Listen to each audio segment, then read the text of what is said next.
Hello. Hello again. Hello. Hi, everybody. A sudden shock. Hello. Hi, guys. Dave's here as well. Brilliant. Fantastic. Fab. Hi, guys. Great to see everybody. Hello, everyone. Hello. Hi, everybody. Do pop yourself on mute as you come through, just so we can get rid of any background noise. That would be lovely. Thank you. Great to see so many faces. Thanks, everybody. Oh, look at all these names and faces that are popping up. This is fantastic. Brilliant. And do we have Mr. Ulrich with us? I think we do. I do. Can you see me? Can see you fine, Dave. How are you doing? I am great. Who's speaking? Oh, it's Erica. How are you? Great to see you again. Hope you're well. I'm really good. Thank you for asking. Lovely to see you too. And we've got a full house today, Dave. Oh, how many do we have? Well over 100, I think. No pressure. Whoa, that's scary. I'm sure you've spoken to much more. Let me get myself as spaced well here. There, I think that works. Okay. Brilliant. You haven't cleaned this out since we spoke, Dave? I'm sorry, Sarah, I didn't understand. Say it again. You still haven't cleaned your office out since we last spoke in May. I haven't changed my site. Oh, that's funny. That's funny. We have a condominium near where we live, and I'm not here very often. So I guess the last time I was with you in this condominium. So usually I'm in my home office, but it's a little different. So this is so fun. Thank you. It's great to see you again.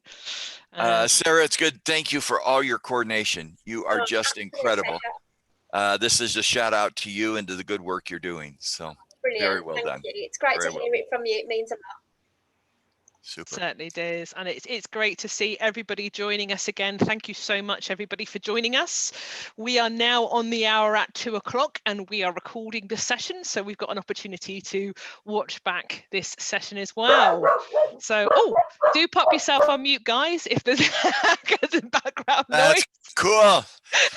That shows, Erica, that shows that we're live. Certainly does, Dave. Certainly does. There's nothing like a good barking dog to join us. So welcome everybody to Peer Genius webinar Tuesday. We are live. We are with the wonderful Mr. Ulrich, who's kindly joined us again. Can you believe it? We were lucky to have Dave join us for our first conversation, but we've got a part 2 conversation and a fancy slide to go with it too this time. So Dave, great to have you back. I love being here. I'm looking at the slide. That looks like the barking dog. So that was a schedule that you obviously put in place with the little sound and the dog barked. And I am very impressed. I am very impressed. Great to be back. What a delight. I sure appreciate the conversation in the last 6 months. I think the 2020 is going to be, there's a movie, Man in Black, and they have a little button called, I think, the Neuralizer. That's right. And I think everybody's going to wake up on January 1st, December 31st this year, and hit their Neuralizer button, and the year will disappear. So tough year, without a doubt. Tough year. It has been a really, really tough year. And, you know, the audience that we've got today are some really credible and established HR practitioners who are really keen to hear from you, Dave, in regards to, you know, some thoughts we want to get from you in terms of the last couple of months and kind of what your nuggets of kind of practical information would be. Before we get into that, guys, just over to Sarah, just to kind of officially welcome us into this webinar from Peer Genius. Over to you, Sarah. Oh, brilliant. Thanks very much, Erica. And it's great to see so many of you on today's call as well. So obviously from across the pond, so part 2. So I just want to say it's not been easy for us as a profession and as individuals supporting those organisations. So just a massive well done from the bottom of my heart, and we've just got to keep going. So for today, I'd love to hear from Dave just about how we don't revert back, how we can take the best practice that we've seen and really move forward as that profession. So really excited for today's session. So thanks everyone for joining us and thank you to Erica as well for hosting today. So over back to you, Erica. Thanks, Sarah. So yeah, thanks very much. So just as a reminder, Erica Farmer, welcome to Learning Limited. It's great to be here. I specialise in digital learning, webinars and 2-minute videos. So again, it's great to see so many regular faces, and thanks again for being with us. Just a little bit of housekeeping. As we mentioned before, the session is being recorded. There's lots of people that can't join us on the session today, but are super keen to watch back this conversation as well.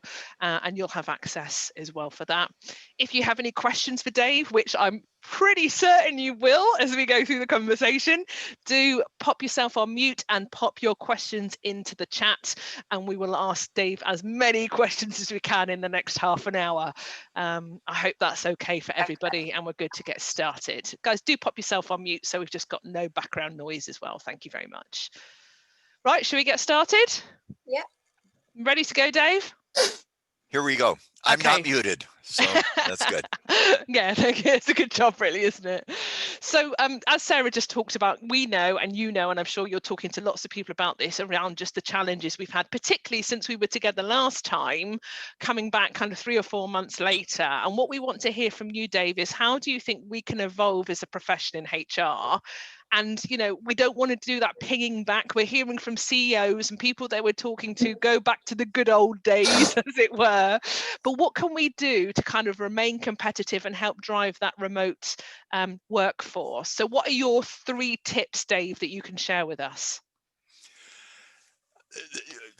We should write a book, and we could write a book on that. Let me suggest 3 things really quickly. Number 1, start from the outside in. I was in a session, and I'm going to try to keep my answers short to get us a lot of questions. Somebody went through with me his incredible new app on employee engagement. And he showed me the phone and the app and how to engage employees and have a great experience. And he went 20 minutes. And at the end, he said, "So would you help sponsor this?" And I said, "Why?" And he said, "What do you mean, why?" And I said, "Why should I do that?" And he said, "Because it's a great app." And I said, "This is the problem. We start in HR by describing what we know and do, not what the business leader needs to have done." And so I said, "You've just spent 20 minutes convincing me you're smart, but that doesn't help me, the business leader." So number 1, start outside in. What are the business results our company needs? Customers, investors, community, social responsibility.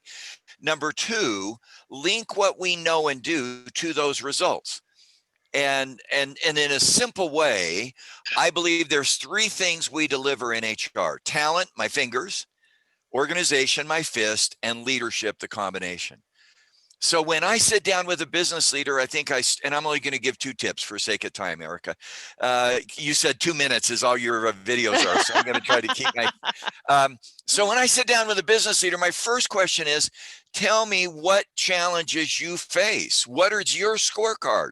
So what is her scorecard around customers, investors, productivity, social responsibility?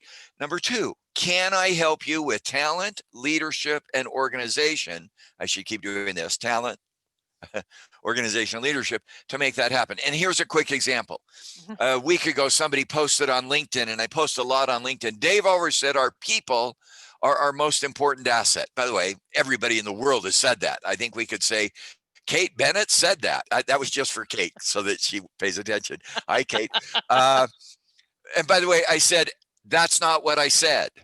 Here's what I believe. Our people are our customers' most important asset. Boy, that one additional word: are we hiring, training, paying, communicating against what we will do to create value for our customers? 2 issues: start outside in through talent, organization, and leadership. Yep. Yeah, absolutely, which makes complete sense. And I think good practice. I'm so glad that made sense. It does make sense, absolutely. I was waiting for the 3rd piece, but you said you were going to do 2. I just did 2. So I've got some questions starting to come for you, Dave, on the back of that already, actually, which we're not surprised. So I've got a question called from Beth Evans. Beth says, hi, she's going to get in early. She's been running HR BP training this morning, and she's really keen to know, how have you adapted your model, Dave, for 2020? How can we explain that? What's that mean for you for 2020? You know, and I assume that's about the HR model. not leadership. Yeah. So a lot of people say, Dave, your HR model is about centers of excellence and service centers. By the way, to some extent, that's the same. We've got to get an HR design right. How do we get our specialists, those that have deep expertise in compensation and talent and communication and careers, how do we get them connected with the generalists? And I think that work has to go on. And how do we do the administrative work?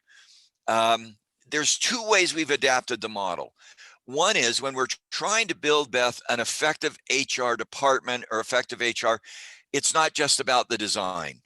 I mean, the structure, specialist, generalist, administrative working together, we have discovered is one of 9 elements. Now I can go through the 9 elements you won't remember. Go on LinkedIn, look up HR effectiveness, you'll find it.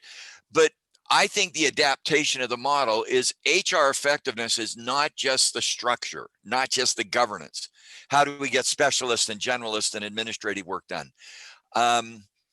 Here's the 9 elements really quickly. Do we know our reputation?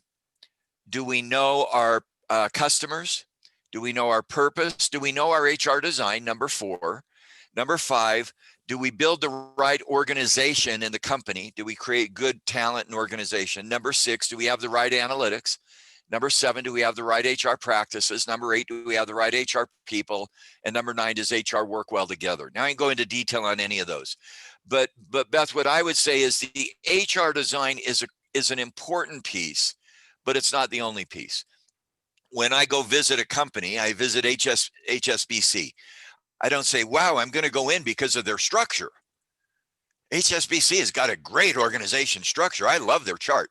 Well, that's stupid. I mean, it's not stupid. And I shouldn't say that about you. I could say Unilever, Royal Bank of Scotland, anybody.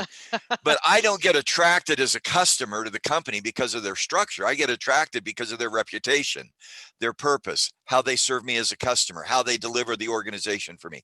That's the first shift. The second shift, and I could do a lot on this, and again, I'm trying to be really quick. There's a big movement in the field today by almost every consulting firm under the rubric of agility.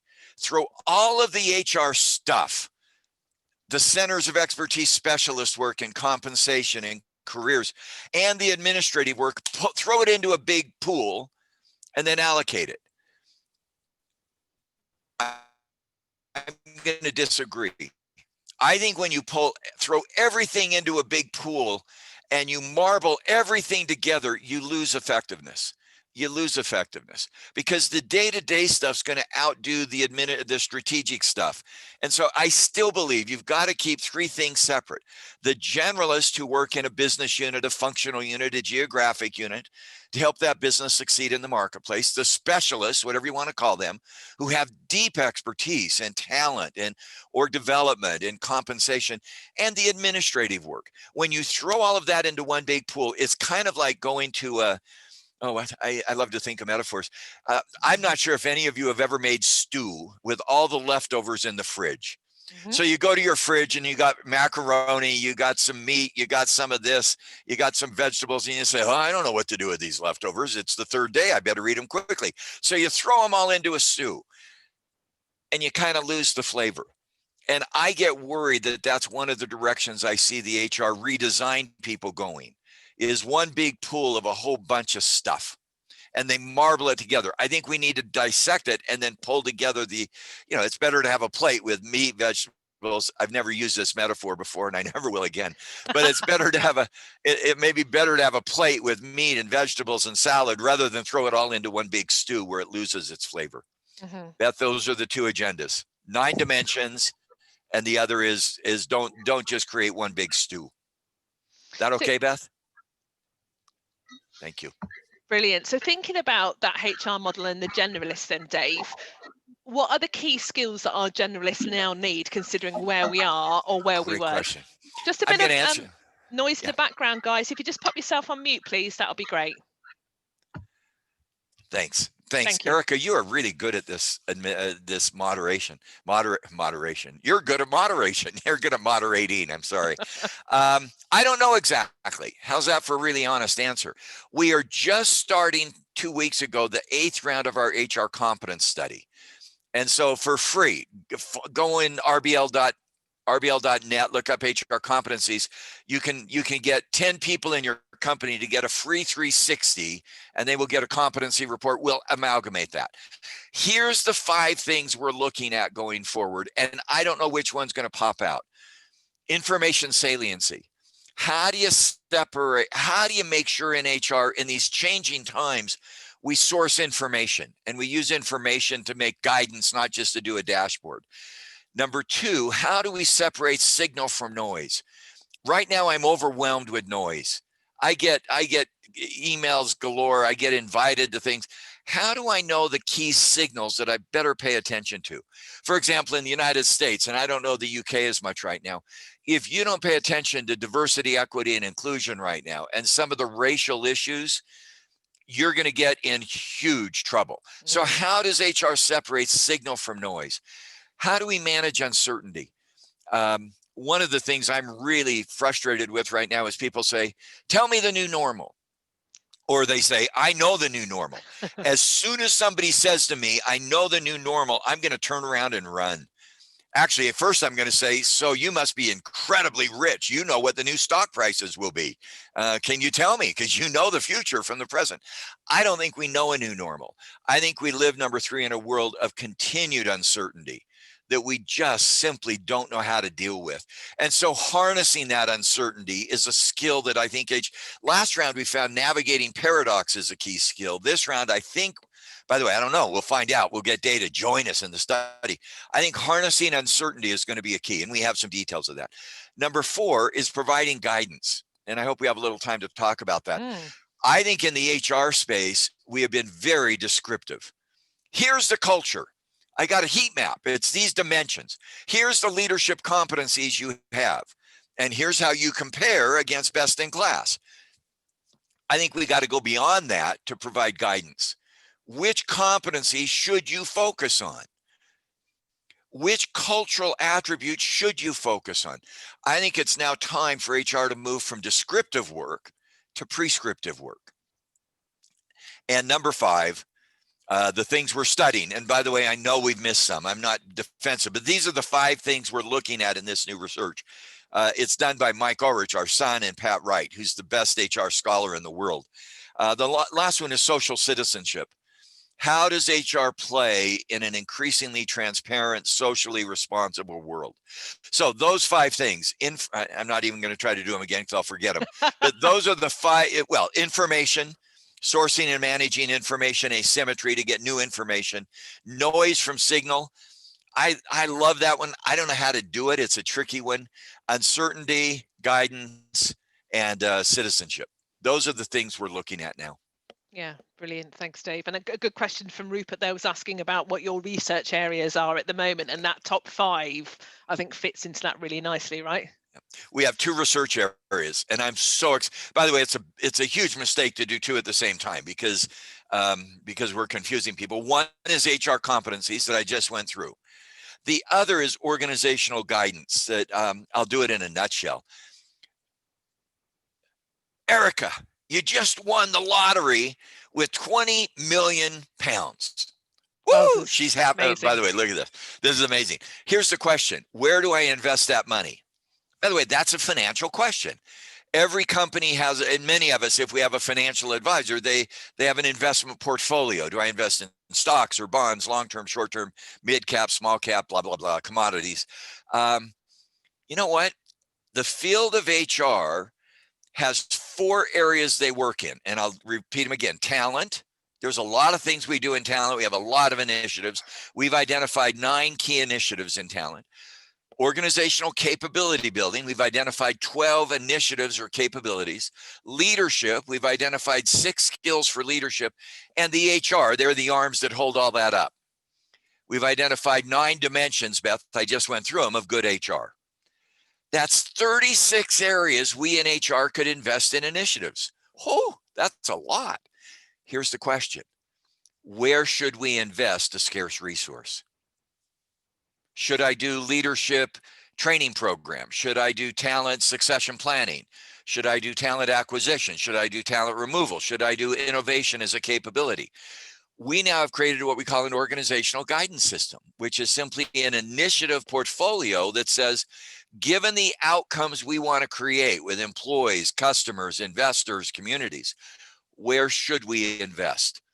RBL.ai, it's a 15-minute survey for each of those 4 areas: talent, organization, leadership, and HR. And you'll get a report and it's free. By the way, part of it is I'm really old. I want to institutionalize some of our IP. RBL.ai. If you take that individual report, you'll get a sheet. If you get 10 people in your company, you'll get a company report. That's all free. It's taken us 18 months to create this. We did a pilot, and I'll shut up. This is, by the way, you just made a huge mistake. Never go to somebody doing their dissertation or their master's thesis and say, what are you studying? Because they'll give you a 6-hour lecture on things you don't care about. And I've made this mistake before. We can help you figure out where should you invest in HR to have impact. That's what we're studying. Excellent. Okay, thank you for that, Dave. And I think all of those areas are just relevant to everybody on the call. But like your question was, where should we invest scarce resources? Also, where should we start, perhaps? Because that's quite a lot there, right? It's a lot. So thinking again, and I don't want to bore you to death, but we have 5 outcomes: employee outcomes, productivity, well-being; strategy outcomes, implementing our digital strategy; customer outcomes, net promoter score, revenue per customer; investor financial outcomes, and social citizenship. 5 outcomes. We have 36 rows. All of those things in talent, leadership, and organization. That's 180 cells. Here's what we found in our pilot. Companies are spending about 1% of their total revenue in those 180 cells. So if you're $1 billion company, you're spending about $100 million in those cells. We love to ask business leaders, are you getting a return on the 100 million? Is it the right way to spend the 100 million? Actually, it's not 100, it's 10 million. I got 1%. I'm getting my percents off. It's 10 million. Are you getting a return on the 10 million? And the HR people say, oh, I don't know, I have a scorecard. Well, that doesn't tell me. We now have been able to say in those 180 cells, 5 columns, 36 rows, here's the 5 cells you should invest in. And we have a methodology to do that. That is so, I just get up and shout Hosanna. Well, I shouldn't do that. I shout hallelujah. I shouldn't do that either. I shout, go Brexit. Maybe I shouldn't do that either. But I just say, this is what we've been waiting for in HR, to say, it's not just about the HR activity, it's the outcome that we produce. And we can now tell you where to start. And there's data that sits behind that data analytics. I think we touched on that a little bit last time. So important, isn't it? So absolutely. Without the analytic, I mean, and by the way, data often measures what is, but what we want to measure is what should be. When I go to a doctor, and I know nobody on the call would ever have this, they do all their tests and everything, and they do blood work and height and weight. And then after a half hour, they look at me seriously and say, Dave, you need to lose weight. And I'm going, oh my gosh, where did you get that insight? I can't believe that you came up with that. I don't need to know I know I need to lose weight. By the way, I'm being personal. What I want to go to the doctor is and say, I've tried. What can you do that helps me get there? So somebody says, you need to have better talent. Whoa, write that down. Talent, people are our most important asset. Whoa, I'm going to write that down. That's not helpful to me. What I want to know is, where should I invest in talent to make it happen? Is it hiring talent? Is it training people? Is it performance management? Is it career management? Is it communication? And is it a better employee experience? Of those 9 areas in talent, where should I invest to get the outcome you want? And I think that's the work in HR that's kind of, and by the way, I say that we have this solved. Let me just stop. We're 30% up an S curve, but at least we're on the curve. I mean, this is a moonshot that has taken off and has started, but that's the work we're doing. RBL.ai, it's free. That's the other cool thing. We're trying to build a database. And we'll definitely share that link and the output of this as well, Dave, and get as many of our teams and our friends and our peers and colleagues to engage with that, because it sounds fantastic. So thank you so much. We've got some more questions coming in for you, Dave. A question from Sarah Ramsden. Sarah says, I'm a new head of HR and I'm with an NHS provider in general practice. Which of your model values would you advocate we explore first to drive best practice forward, given our current work pressures managing COVID and welfare? Oh, that's a toughie. Love that. You're going to hear me answer almost every question. I don't know for sure, Mm-hmm. because I think one of the dangers is, in fact, I'm posting in 20 minutes an essay that says one of the mistakes leaders make is when they discover a solution to their problem, they then share the solution and assume everybody else is going to get it. That's not good leadership. That's good case studies. Mm. But Sarah, my job would be to ask you a couple of questions. What is the value that HR needs to give my company right now? Is it around employee well-being? Is it around employee productivity? Is it taking care of the health of the employees?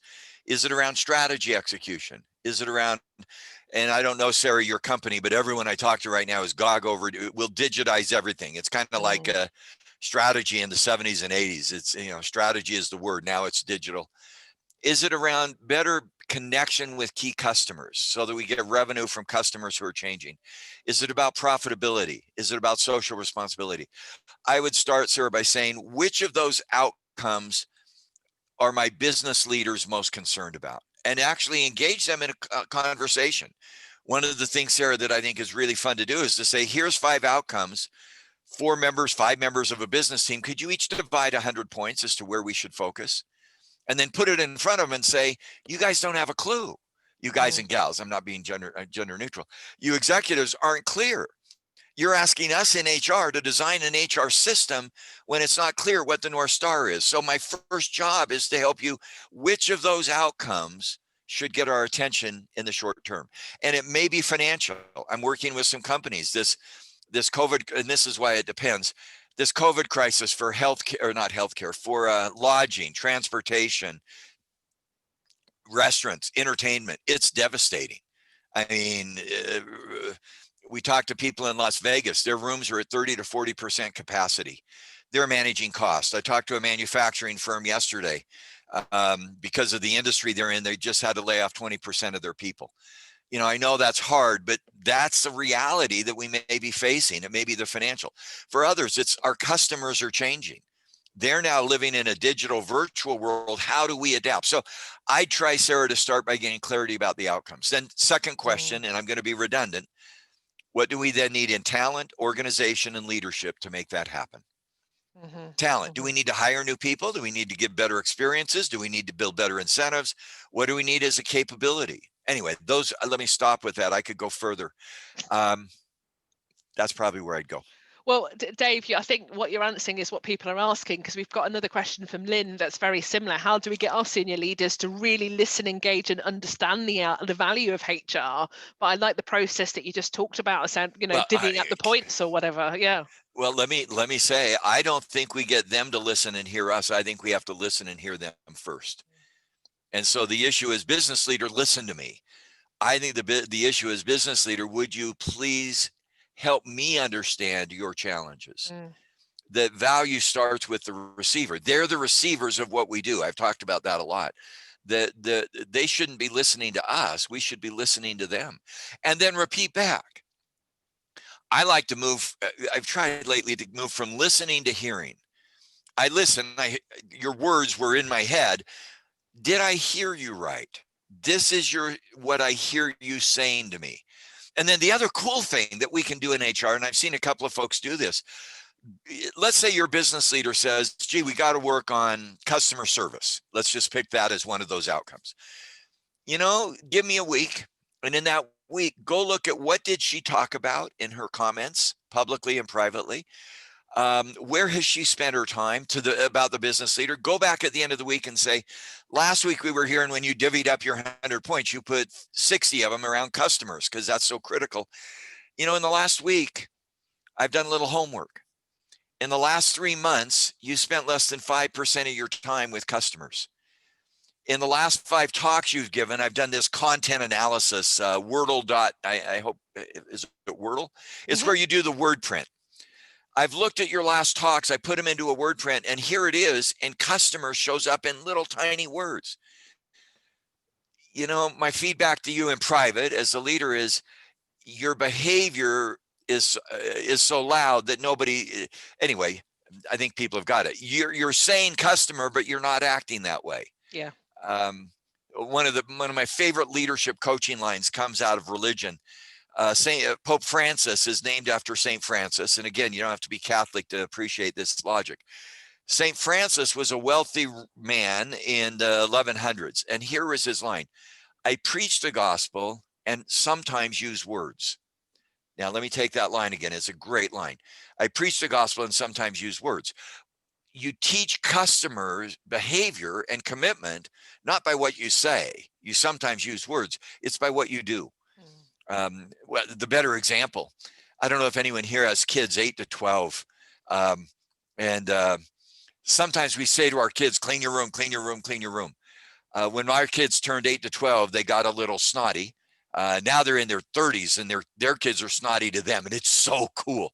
But anyway, our kids got a little snotty, and we said, clean your room. And our daughter looked at me and said, Dad, your room's a mess. and I think we lead by example. And I think we in HR can hold up a mirror to our business leader. If you say employee well-being and connection is so critical today, you the business leader said that, you know, the last 4 or 5 meetings you've been in, you never expressed some empathy and emotion for the employees. You went into the goals. Okay, I've said enough about that, perhaps.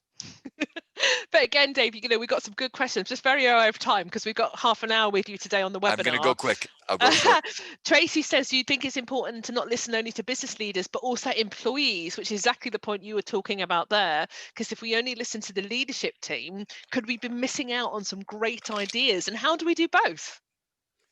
Can I even add to that? Listen inside the company to leaders and employees, and outside the company to customers, investors, and communities. Yeah. And the answer is yes. And how do you do both? One of the things we found in our last research is great HR leaders and business leaders navigate paradox. That means you live in a duality world.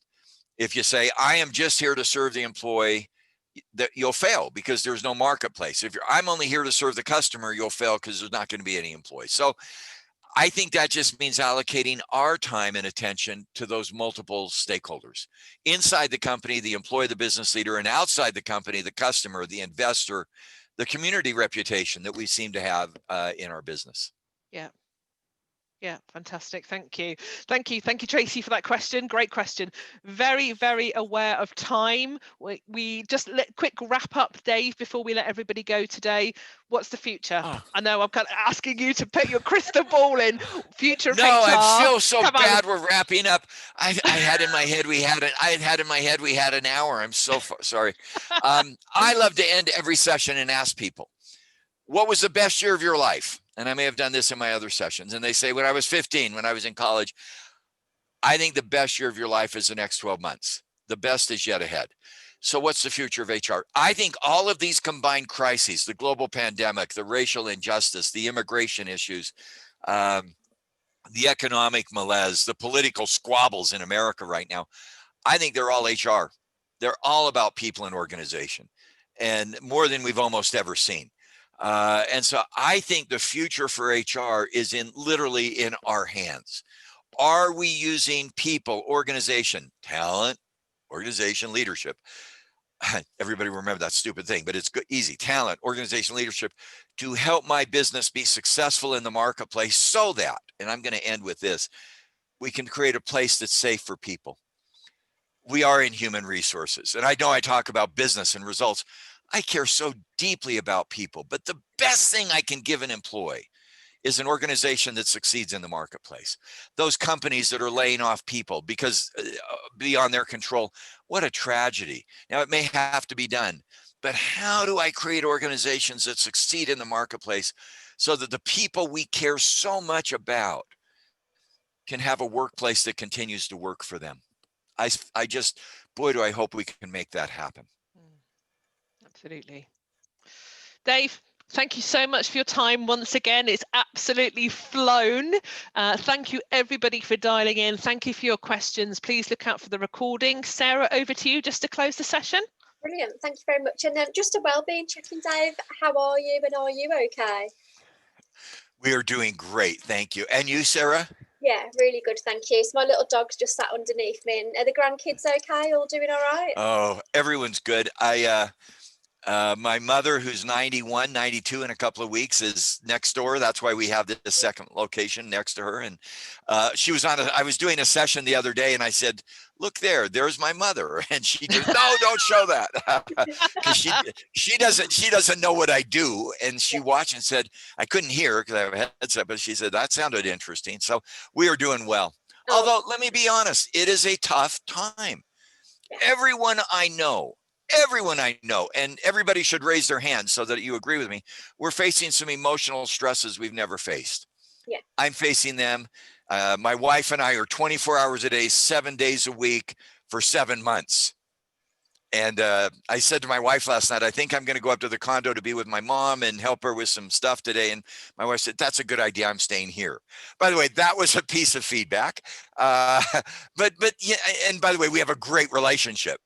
But I think everyone's facing some of that. And I hope that we can run into it and just be okay with that. But net, yeah. I mean, we are blessed beyond blessings. And I hope you are too, Sarah. How are you? Good. Yeah, going really well. So just really busy. So yeah, thanks for everyone that's joined us today. And Dave, I know we got you 2 times. Is there a third time lucky for us as well? As soon as any day you want, anytime. This is delightful for me. Thank you for letting me talk. No, it's absolutely fabulous. It's been really good, Fab. And I've probably been stalking you, but I've been speaking to somebody that knows Doug and Polly from your church.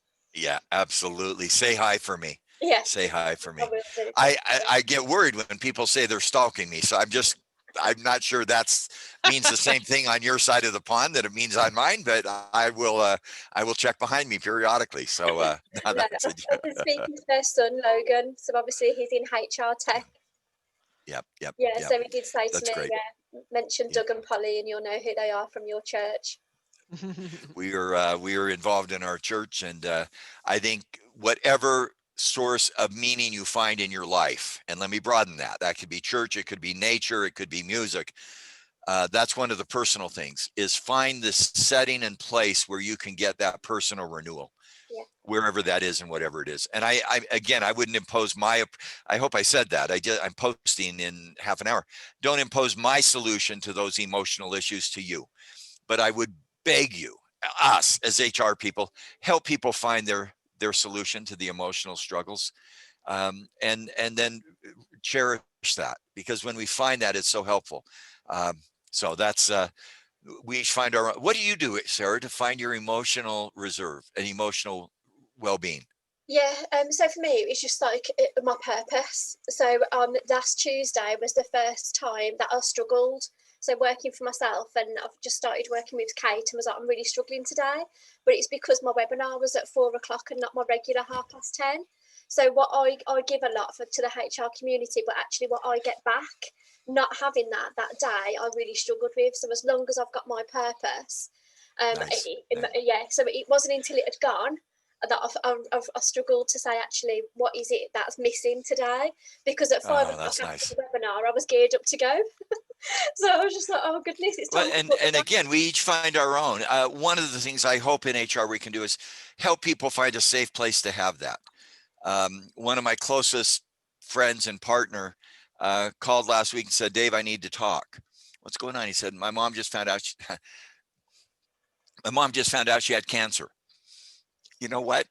I hope we all have someone where we call and say, I need to talk. And I said, you want to get together? He said, no, I don't want to do that, but can I spend a few minutes? I had a call. I canceled it. By the way, I called him and I said to my friend, I won't name him, I got an issue. I can't get through. I'm struggling with this. And he said, okay. By the way, that's what, boy, do I hope an organization can be a safe place to bring some of that whole person. By the way, you still got to produce. You still got to win in the marketplace. I'm not ashamed of that. But if we can provide that safety where people can have those conversations, I think it helps us succeed in the marketplace. So, and again, I wouldn't impose that, but somebody may be a deep introvert and they may not want to talk to anybody, and that's the way they find their solutions. Good. Yeah. Go enjoy time by yourself. That works. But for this friend, we just had a great conversation last Friday.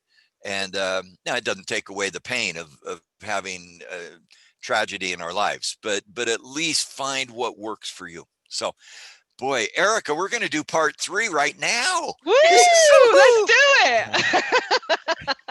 You have We're such already there. you have such a great laugh. This just, by the way, one of the things I always coach leaders, and I'm babbling.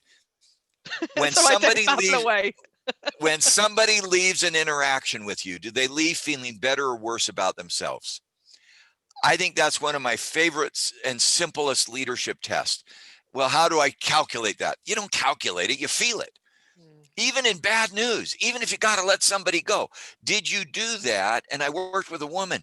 She did it. She let somebody go and the person left feeling great about himself. I mean, hopefully we can make that. And Erica, your laugh is just infectious. All in favor of that, raise your hand. And maybe that's a place to go. You've got an infectious laugh that just makes me feel better. Thank you. Brilliant. Anytime, Sarah, anytime. Pleasure. And I know you talked a lot about that human approach to it as well. I think we need to get to discretionary effort now as an organisation. So we can't give a lot of salaries. We've got survivor syndrome. So for me, it's about those great conversations and it's that middle management piece that we really need to work on as well. Great. It's a great time to be in HR. I don't know if anyone else would agree with you at the moment. It is when we see the benefits of what we do. When we see those people who might otherwise be misaligned or mistreated or live forever in their anxiety and emotional stress, if we can help a little bit. Anyway, that's what we're trying to do. Yeah, brilliant. Well, thank you very much for your time again, Dave. I really, really appreciate it and everything that you do to support. Follow me on LinkedIn if you can. I'm posting and I got a whole bunch of stuff out there and stay engaged. Thank you. Yeah, thank you, Dave. No, and look after yourself. I am. Grandkids. All right, then. You take care, Dave. Thanks very much. Bye. Thank you. Thanks, guys. Take Thanks care. again. Cheers. Thank you. Bye.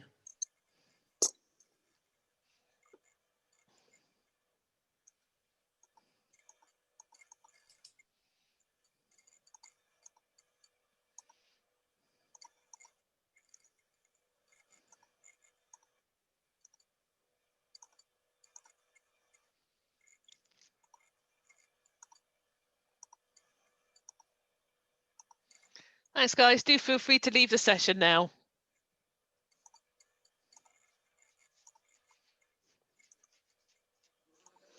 All right, you. There's just one person on that said, "Do you want to go out and come back in?" Yeah, that's fine.